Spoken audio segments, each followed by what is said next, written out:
Kabs, may share ako sa inyo. Papakita ko sa inyo kung paano yung actual ng wiring ng isang bulb na kinokontrol ng isang switch. Okay? Doon sa nakarang video kasi natin, may nagre-request doon.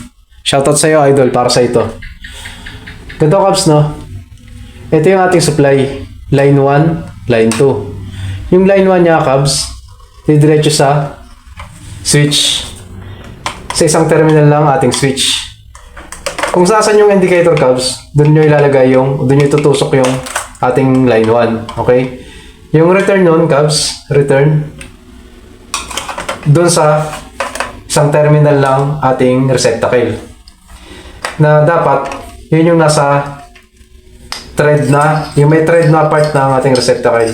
Nandun yung ating line 1. Okay? Nakasundan ba? Ulitin natin, no?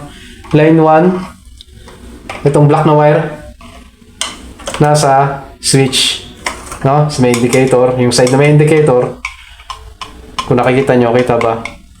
Nandun yung line 1. Tapos, return, threaded na part ng bukilya o ng ating receptacle. Okay?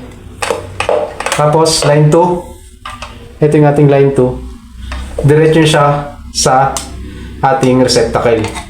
Yun yung nasa gitna. Kabs, no? Yun yung nasa gitnang part ng ating receptacle.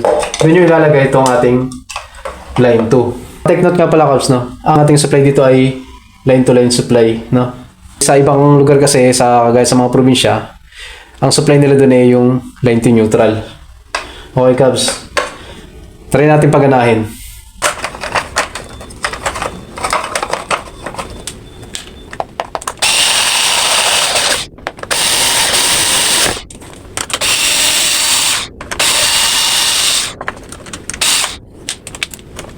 Tama pala, Kabs, no? Isang bagay pa pala, no? Itong indicator na to, nakita niyo ba, Kabs, sa switch? Dapat lagi na sa kanan yung, Kabs, ha? Lagi na dito sa kanan, sa side na to. Okay?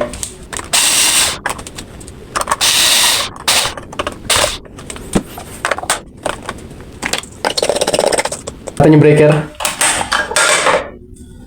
Switch on.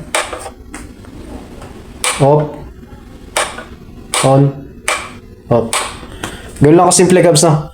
Hindi ko siya binirutan, syempre, para makita nyo yung connection niya. Kung may natutunan, Kabs, palike and share naman yung video natin. Salamat.